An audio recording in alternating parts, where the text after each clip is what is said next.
اعوذ باللہ من الشیطان الرجیم بسم اللہ الرحمن الرحیم قال اللہ تعالی عز وجل کل نفس ذائقۃ الموت فانما توفون اجورکم یوم القیامہ ومن زحزح عن النار وادخل الجنہ فقد فاز وما الحیاۃ الدنیا الا متاع الغرور۔ اللہ تعالیٰ کہتا ہے ہر ایک نے مرنا ہے۔ موت ایسی حقیقت ہے جس کی کوئی گارنٹی نہیں، کسی وقت بھی آ سکتی ہے، اور کوئی بندہ اس کا انکار نہیں کر سکتا ہے، نہ کبھی کسی نے کیا ہے۔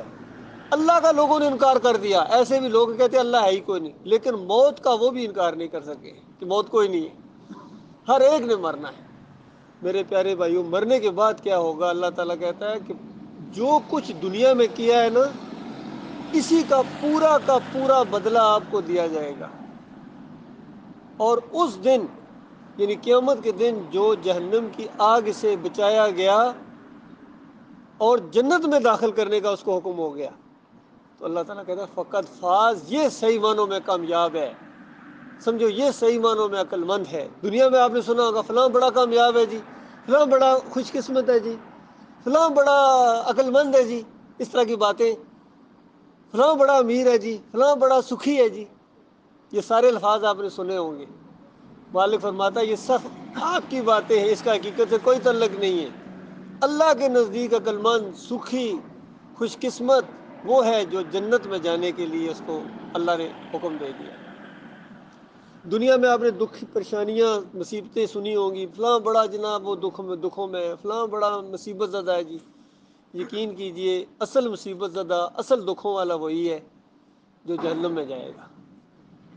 اور ایک حدیث کے اندر نبی علیہ السلام فرماتے ہیں کہ دو بندوں کو لایا جائے گا، دو ایسے بندے ہوں گے، ایک وہ ہوگا جو بھی جنت میں جانے والا ہے، اور ایک وہ ہوگا جو جہنم میں بھی جانے والا ہے۔ ان دونوں بندوں کو اللہ تعالیٰ پوچھے گا، فرشتوں کو کہے ان سے پوچھو،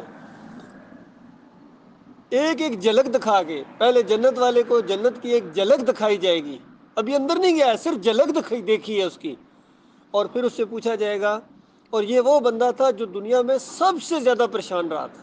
ظاہر بات ہے پریشانیاں مختلف ہوتی ہیں، کوئی کم پریشان، کوئی زیادہ پریشان۔ یقیناً ایک انسان ہوگا جو دنیا میں سب سے زیادہ پریشان رہا ہوگا، لیکن اب جنت میں جانے والا ہے۔ جنت کی ایک جھلک دیکھنے کے بعد، ابھی اندر نہیں، ابھی صرف جھلک دکھائی ہے اللہ تعالیٰ نے اس کو کہ یہاں تو جانا ہے۔ پھر پوچھا جائے گا دنیا میں کوئی مشکل مصیبت تو نے دیکھی ہے، کوئی غم؟ قسم اٹھا کے کہے گا یا اللہ تیری قسم مجھے نہیں معلوم غم کیا ہوتا ہے، پریشانی کیا چیز ہوتی ہے۔ بھول جاتا بندہ یہ دنیا کی پریشانیاں، وہ بھول ہی جائے گا، اور قسم اٹھا کے کہے گا، کوئی جھوٹ نہیں بول رہا ہے، قسم اٹھا کے کہے گا یا اللہ تیری قسم مجھے کوئی پتہ ہی نہیں ہے، میرے ذہن میں ہی نہیں آ رہا ہے کہ پریشانی کیا چیز ہوتی ہے، غم کیا چیز ہوتی ہے۔ اب جنت دیکھ کے تو اندر جانے کے بعد آپ خود اندازہ لگائیں اس کو کیا کچھ ملے گا۔ اسی طرح وہ دوسرا جہنمی ہوگا، لیکن یہ وہ شخص ہوگا جس نے دنیا میں اتنا عیش دیکھا، اتنا عیش دیکھا جتنا کسی نے دیکھا نہیں ہے۔ ظاہری بات ہے دنیا میں آپ نے دیکھا کتنے لوگ کچھ عیش میں، کوئی زیادہ عیش میں، کوئی زیادہ عیش میں، تو وہ ہوگا جو سب سے زیادہ عیش میں ہوگا۔ اس سے پوچھا جائے گا فرشتے کے ذریعے کہ میرے بندے، اللہ تعالیٰ کی طرف سے کہ دنیا میں کوئی عیش دیکھا، کوئی خوشی؟ اب جہنم میں جانے والا، جہنم کی ایک جھلک دیکھنے کے بعد اس کے ساتھ بھی ایسا ہی، وہ قسم اٹھا کے کہے گا یا اللہ تیری قسم مجھے نہیں معلوم پریشانی عیش کیا ہوتی ہے، سکھ کیا ہوتا ہے، اور لگژری کیا ہوتی ہے، مجھے نہیں معلوم کیا چیز، سب بھول گیا، وہ بھی بھول گیا۔ اب ایک نے ہمیشہ کے لیے جنت میں رہنا ہے اور دوسرے نے ہمیشہ کے لیے جہنم میں رہنا ہے۔ اللہ کے بندوں میں صرف یہ بات آپ کو بتانے آیا ہوں 10 منٹ کے اندر زیادہ سے زیادہ، کہ جو قرآن پڑھ کے اور صحیح حدیث پڑھ کے میں جس نتیجے پر پہنچا ہوں، میں یہ چاہ رہا ہوں میرے بھائیوں تک بھی یہ بات پہنچے، کیونکہ ظاہری بات ہے ہر بندہ نہیں اتنا وہ پڑھ سکتا ہے، لیکن سن تو سکتا ہے، بات تو سن سکتا ہے، بات دل کرے اس کو مان لے، نہیں دل کرے تو وہ بھی کسی کا کوئی زور نہیں ہے، آپ کی اپنی مرضی ہے، ہر بندہ اپنی مرضی کا یاد رکھیے، اور اسی کی وجہ سے وہ ذمہ دار ہوگا اپنی آخرت کا۔ یہ کل نہیں کہہ سکے کہ مجھے فلاں نے نہیں کہہ دیا، مجھے فلاں نے ایسا کر دیا تھا، میں فلاں کی وجہ سے، وہ فلاں بھی وہاں ہی ہوگا، یاد رکھیے، پھر مارے جائیں گے۔ آج انسانوں نے اپنے رب کو چھوڑ دیا ہے، اس رشتے کو بھول ہی گئے۔ چچا یاد ہے، ماموں یاد ہے، امی یاد ہے، ابا یاد ہے، پتر یاد ہے، بہن یاد ہے، کبھی سوچا ہی نہیں اس نے کہ اللہ بھی میرا ہے، وہ میرا اپنا ہے، وہ میرا رب ہے، جس طرح سب کا اس طرح میرا بھی رب ہے۔ کبھی یہ رشتہ یاد کیا ہے؟ اور حالانکہ ایسا پیارا رشتہ کہ ماں سے بھی زیادہ پیارا ہے. ماں کے پیٹ کے اندر ماں نے نہیں بنایا تھا آپ کو یا مجھے. ماں کے پیٹ کے اندر بھی چچا ماموں خالہ نے نہیں بنایا تھا. ماں کے پیٹ کے اندر ہمارے رب نے ہمیں بنایا ہے. اور کتنا خوبصورت بنایا, اندازہ لگائیے. شیشہ دیکھتے ہو کس طرح بار بار دیکھتے ہو, کنگھی کرتے ہو, ایسے خوبصورت اچھا لگتا ہے نا. اور جو چیز اس نے بنائی کیسی خوبصورت بنائی ہے. پوری دنیا, پوری کائنات, یقین کرو انسانوں میرے بھائیوں, اللہ نے آپ کے لیے بنائی ہے. سورج آپ کے لیے روزانہ نکلتا ہے, یہ روشنی ہوتی ہے, بیٹھتے ہیں. رات آپ کے لیے پڑتی ہے, یہ ہوا آپ کے لیے چل رہی ہے, کھانا آپ کو دے, اور روزی کا ذمہ اس نے لیا وہ یہ بھی یاد رکھیں, روزی کا ذمہ ہے. لیکن آخرت جنت اور جہنم کا معاملہ جو ہے نا, یہ آپ کو چھوڑا, اختیار کے اوپر چھوڑا. چاہے تو سیدھا راستہ اختیار کرو اور چاہے تو شیطانوں کے راستے میں چلتے رہو. صرف یہ پہچان کرانے ہو کہ اپنے رب سے دور نہ ہو جاؤ. آج یہ مسلمانوں کی جو پوری دنیا میں درگت بنی ہوئی ہے نا, یہ اللہ روٹھا ہوا ہے آپ سے, وہ ناراض ہے. یعنی جس کے حل میں مشکلات ہے اسی سے بگاڑی ہوئی ہے. تو اللہ کے بندو غور کرو, کیسے سکون ملے گا. اور اللہ تعالیٰ کہہ رہا ہے قرآن کے اندر کہ اگر یہ ایمان لاتے, ایمان کے ساتھ تقوی اختیار کرتے, مجھے اپنا رب مان لیتے, میں امن و چین ان کو دیتا, سکون ان کو دیتا, امن ہوتا. اللہ کہہ رہا ہے.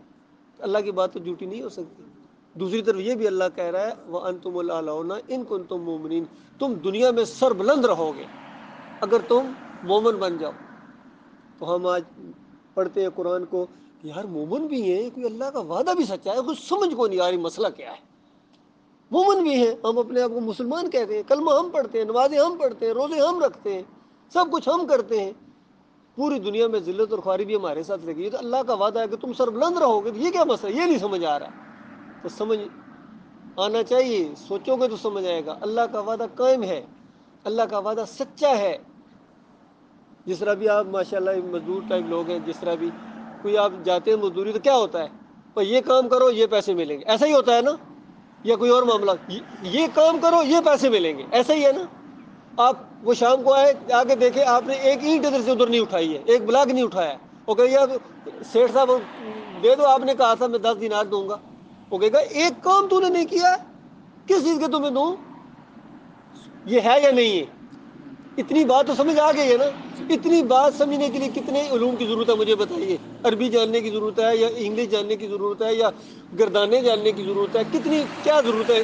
یا آپ کہیں بھائی میں تو پڑھا لکھا نہیں ہوں, مجھے تو کچھ سمجھ نہیں آ رہی. آپ سب سمجھتے ہیں اسی کو. سیٹھ کو کہیں گے دے, تو نے کہا تھا یہ, وہ کہے گا کیسے دوں, میں نے کہا تھا یہ اینٹیں ادھر رکھ دو تو دوں گا, وہ تو نے رکھی کوئی نہیں ہے. تو دوسرا بھی اگر مزدور ہوگا وہ کہے گا یار صحیح کہہ رہا ہے, تو نے کام تو کیا کوئی, کس چیز کے تمہیں دے.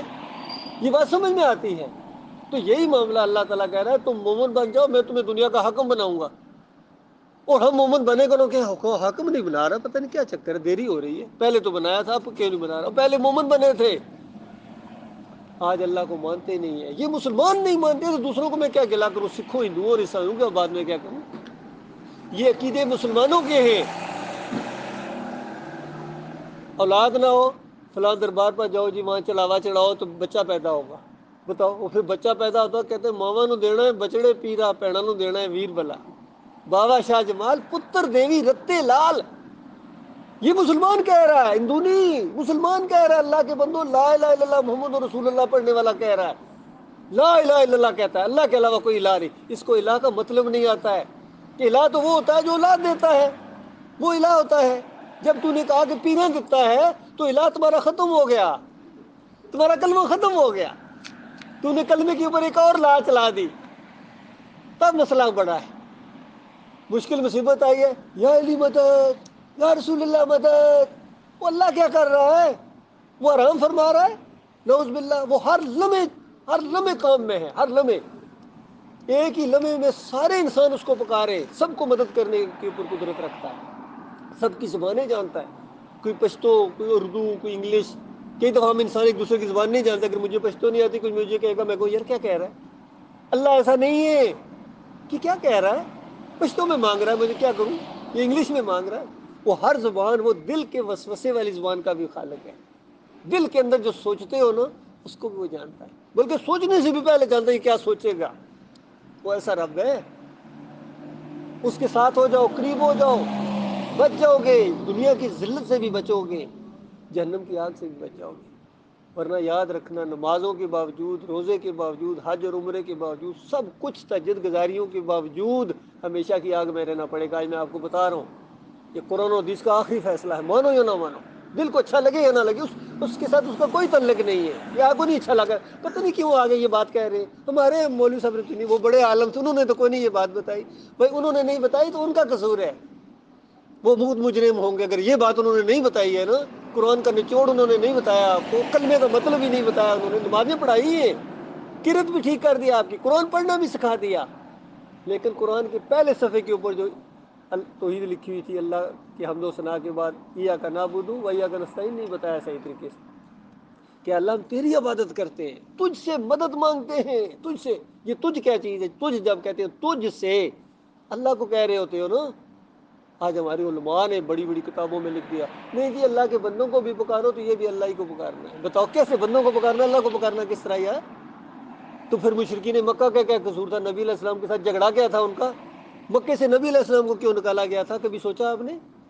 نبی صلی اللہ علیہ وآلہ وسلم کہتے 40 سال نہیں کہا، جب اللہ کا حکم ہے تب کہا کہ یہ چیز کہتے تھے نبی، دیکھو میں تمہارے اندر 40 سال رہا ہوں، 40 سال بھی چھوٹی عمر ہے، بچے جوان تھے، قسم کی بچیاں تھیں، اس سے پہلے میں نے کبھی نہیں کہا۔ اب اللہ کا حکم آیا میرے اوپر کہ ان کو بتاؤ، یہ ابراہیم علیہ السلام کو پکار رہے ہیں، یہ اسماعیل علیہ السلام کو پکار رہے ہیں، یہ لات منات وبل کو پکار رہے ہیں، ان کو بتاؤ یہ شرک ہے۔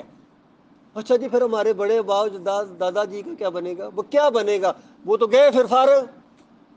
اللہ کا قانون تو ایک ہے سب کے لیے، کیا ان کا دماغ نہیں کام کرتا تھا؟ کیوں مورتیاں بناتے تھے ابراہیم علیہ السلام کی اور اسماعیل علیہ السلام کی؟ میں نے کہا تھا بناؤ، جو کرے گا سو بھرے گا۔ اب ہم تو کچھ نہیں کر سکتے ان کو۔ بہت پیارا اونٹ ہے آپ کا، کنویں میں گرنے لگا، آپ نے دم پکڑ لی محبت میں، کیا کرو گے بتاؤ؟ آپ نہیں چھوڑ رہے ہیں، دوسرا کہہ رہا چھوڑو چھوڑو، گیا گرنے لگا، نہیں میں پیارا ہے، کیا ہوگا بتاؤ؟ سوچو دماغ کیا کہتا ہے۔ اونٹ کو نہیں نکال سکتے ہو، وہ وزنی ہے۔ آپ جاؤ گے اندر، اس میری مثال کو ہمیشہ زندگی میں یاد رکھنا، کبھی بھی اللہ کے مقابلے میں کسی کی بات نہ ماننا، اس کے ساتھ جاؤ گے نہیں بچا سکیں گے۔ اگر چچا شرک پر مر گیا، دادا مر گیا، کیا کرے؟ میں کیا کروں بتائیے؟ میرا کیا قصور ہے اس میں تو خود ذمہ دار ہوں نا، اپنا ذمہ دار ہوں، اپنے بیوی بچوں کا ذمہ دار ہوں، اپنے بھائیوں کا ذمہ دار ہوں۔ جہاں تک آواز پہنچے گی میں تبلیغ، اللہ کا حکم ہے تبلیغ کرنا، اللہ جانتا اگر اللہ کا حکم نہ ہوتا میں ابھی یہاں آپ کے ساتھ نہ بیٹھا ہوتا۔ صرف جہنم سے بچنے کے لیے اور اس جنت کو حاصل کرنے کے ایک طریقوں میں سے ایک یہ بھی طریقہ ہے کہ میں اپنے دوسرے بھائیوں کو بتاؤ، ٹھیک ہے جی، یہ مختصر سی بات ہے، بات اچھی لگے الحمدللہ کہو، بات اچھی نہیں لگی ہے تب بھی اللہ سے دعا کرو، مالک ایک بات آئی ہے سامنے اچھی نہیں لگی ہے، لیکن کوئی کیا کہہ رہا ہے، کوئی کیا کہہ رہا ہے، یا اللہ جو صحیح بات ہے میری اس طرف رہنمائی فرما، یہ دعا مانگے اللہ سے، دیکھنا اللہ تعالیٰ کس طرح دل کھول دیں گے۔ ٹھیک ہے جی، اگر بات مزید جاننا چاہیں، ہاں یہ ہے کچھ کتابیں، میرے کتابیں نہیں، یہ کہ وہ کتاب وہ ہے پمفلٹ ہے، اردو کی پڑھنا جانتا تو لے لے، کیونکہ اس کے اندر بھی یہی چیزیں اندر اچھے انداز میں لکھی ہوئی ہیں، میں نے تو ٹوٹے پھوٹے الفاظ میں بتائی آپ کو، بس یہ آخری ہے۔ میرا نمبر بھی اس پر لکھا ہوا ہے نیچے، آخر میں میرا نمبر ہے، یہاں بحرین کا۔ بات اچھی لگے، کسی جگہ آپ درس کرانا چاہیں، دوسرے بھائیوں تک یہ بات پہنچانا چاہیں، میں حاضر ہوں، کوئی انشاءاللہ یہ کوئی میں دین کے اوپر اجرت نہیں لیتا ہوں، نہ لینی ہے، نہ نماز پڑھانے کے کبھی پیسے، نہ اذان کے پیسے، ہم اللہ کے لیے کرتے ہیں۔ یہ جو دنیا کے لیے کرتے ہیں نا، یہ آگے جا کے بھگتیں گے۔ اذان کتنی قیمتی چیز، اذان کی تنخواہ لیتے ہیں، اندازہ لگاؤ، نماز پڑھانے کی تنخواہ لیتے ہیں۔ تو یہ عبداللہ نہیں ہے، یہ عبد الدینار ہے، عبد دینار کے بندے ہیں، یقین کرو۔ جس کا پیٹ دین کے ساتھ لگا ہو وہ دین نہیں بیان کر سکتا ہے، وہ کبھی یہاں آ کے نیچے نہیں بیٹھ سکتا آپ کے ساتھ، کبھی فضل الرحمان صاحب سے یہ امید رکھتے ہیں یہاں آ کے بیٹھیں گے، طاہر القادری سے یہ امید رکھتے ہیں یہاں آ کے بیٹھیں گے؟ وہ سٹیج لگا کے دو ان کو تب تقریر کریں گے۔ یہ دنیا کے بندے ہیں۔ ہمارے پیارے نبی صلی اللہ علیہ وسلم محبت کرتے تھے انسانوں سے، پاس آ کے بیٹھتے تھے، ان کے ساتھ کھاتے پیتے تھے، تب خیر آئی تھی، تب دنیا میں ایمان کا چرچا ہوا تھا۔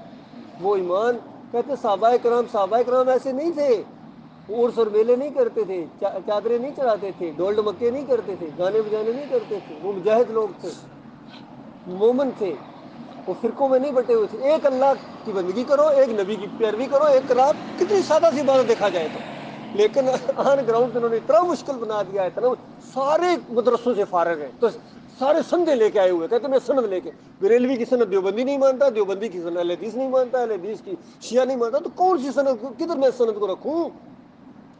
تمہاری سند کو دوسرا تو مانتا ہی نہیں ہے۔ کہتے ہم سند، ہمارے علماء جی ہم سے پوچھتے ہیں آپ کی سند کہاں سے ہے، میں کہاں سے سند لے کے آؤں؟ مدرسے کی لے کے آؤں؟ مدرسوں میں تو تم شرک کرا رہے ہو، کفر کرا رہے ہو، سب بد اخلاقیاں کر رہے ہو ان کے اندر، ہم نے دیکھ لیا ہے تم کیسے ہو۔ اس وجہ سے خیر نہیں آ رہی، ذلت اور خواری اس لیے مسلمانوں کے ساتھ چلتی ہے میرے پیارے بھائیو۔ اس سلسلے میں اگر کوئی بات آپ پوچھنا چاہیں، جب تک میں بیٹھوں میں آپ کو بتانے کے لیے تیار ہوں۔